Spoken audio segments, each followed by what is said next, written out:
There's an old saying that I've always lived by, and it says, people that understand interest collect it. Those who don't understand interest pay it. Do you want a wealthy retirement without worrying about money? Welcome to the Retire in Texas podcast, where you will discover how to enjoy your faith, your family, and your freedom in the state of Texas. And now, here's your host, financial advisor, author, and all-around good Texan, Darryl Lyons.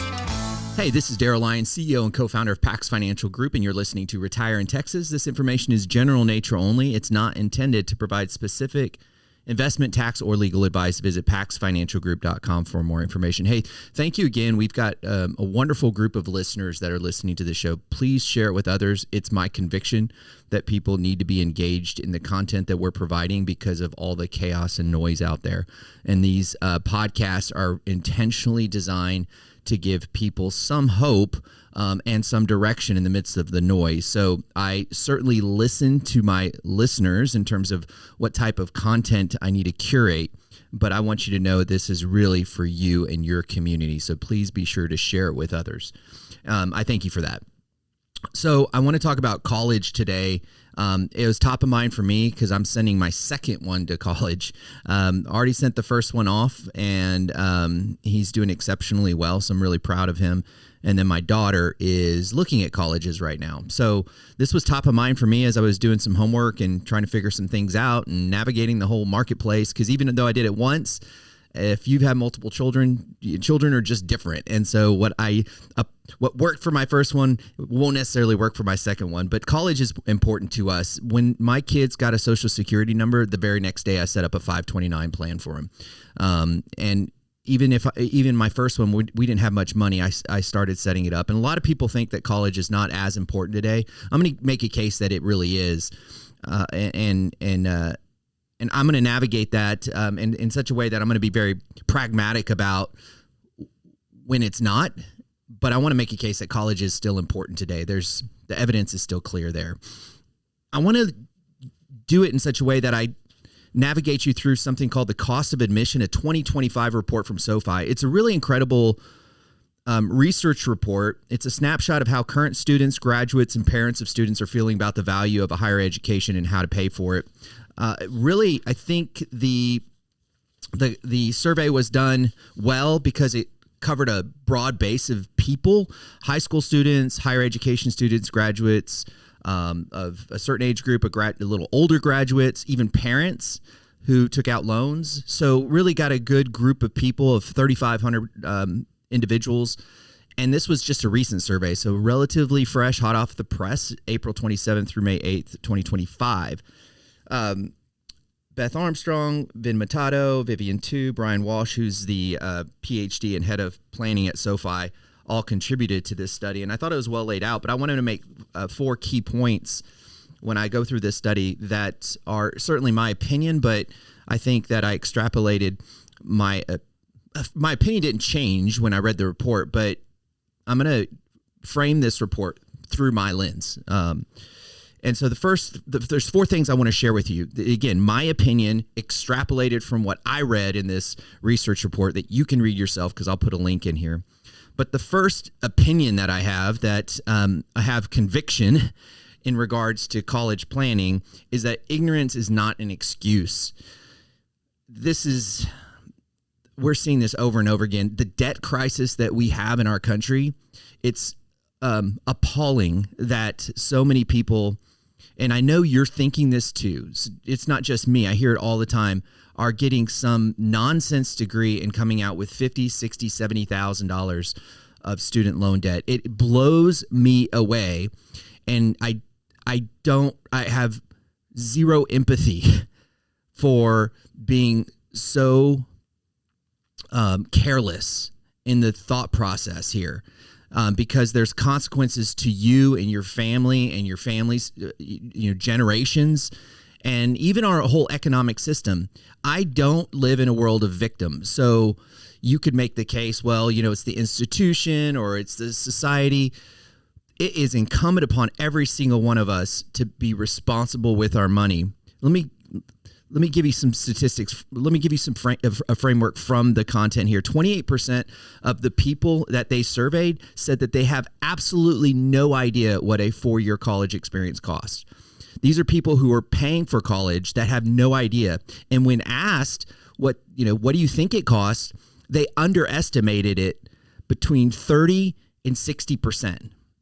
It's unbelievable. That's like going to the grocery store, as an example, filling up your grocery cart full of groceries, and you say, I don't know how much it costs, but I've got $400 in my pocket. So you get to the checkout counter and you go to check out and they say, no, I'm sorry, this is $700. Now, back in the day, and I've had to do this when we didn't have any money, you would have to take stuff off, right? And say, okay, well, I can't afford it. That was then. What is today? Today is, you know what? I only have $400 cash, but I have a credit card. I have an Amex. And so that's really what's happened in the college student loan world, is that we have not been honest with ourselves in evaluating the whole cost of this machine that is extremely problematic. There's a lady named Molly Webster that I don't know her personally, but she said she left school with a master's degree, had $78,000 of student loan debt. And so she thought, well, I'm going to get a good job and I'm going to have a lot of money. But when it came time for repayment, she realized that every single month she had $700 of interest. And so think about it. You're going to have to pay a lot more than $700 a month to be able to knock down that principal. Even master students, people who are getting advanced degrees, are going into it with complete ignorance. And so this is not something that we need to continue to have a victim mentality on, or even a high degree of sympathy. We need to start telling people that they need to start paying attention to what they're paying for. And I think a lot of people are waking up to this, and this SoFi report alluded to that, but there's a lot of damage that's been done out there. And obviously this student loan debt crisis is very real. And frankly, don't assume I don't have lack of empathy for individual situations that they're in. That's a real situation. I think we got to stop playing around and saying, I didn't know. When it comes to tuition, when it comes to the cost of college, you've got tuition, you've got room and board, you've got books. But just like any business decision, that I've made over my life, it's going to cost more and last longer than you think. So anytime you're looking at these things, you always want to add a buffer, 25, 30%. Okay. Second opinion that I have in regards to college is you got to be allergic to debt. You really do. There's a little story I heard about a guy that just got married, and this is his commentary. He said, I always knew his fiance had student loans, and he knew that she had 7 years of private higher education. So he thought that student loans would probably be a large number. But after going through her paperwork, he said his heart stopped. He realized how extraordinary, dreadful their new situation was. Not just his, not just hers. It was an our situation. Her student loans were in excess of $340,000 a year. Now, going into a marriage, you probably want to talk about those things far in advance. But in this situation, it was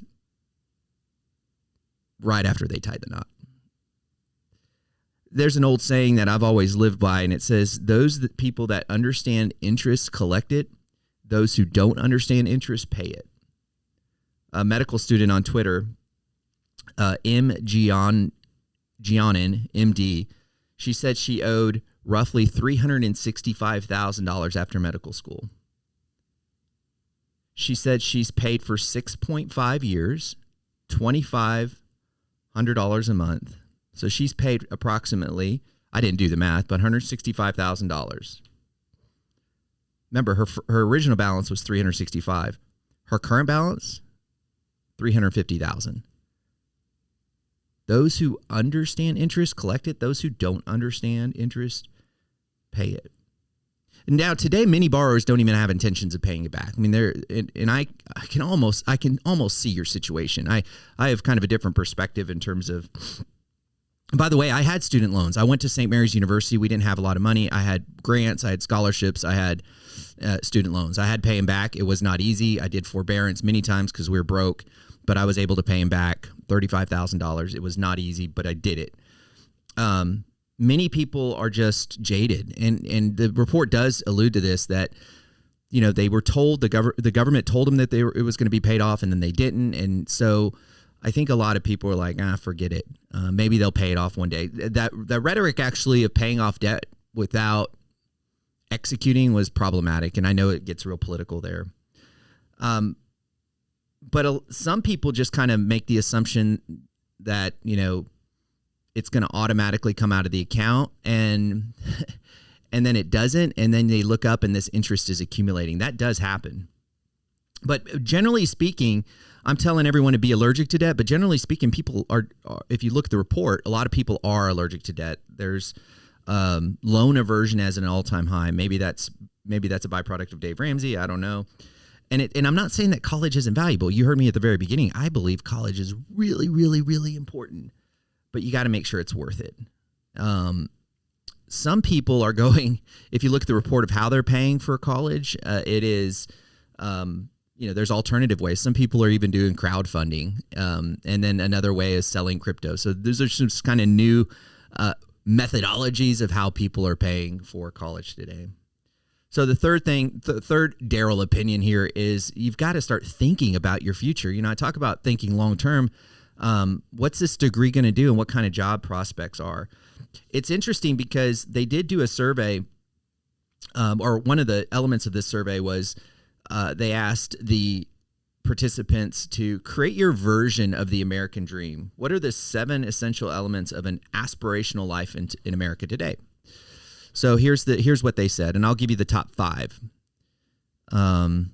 Number 1, this is an element of having an American dream. Number 1, home ownership.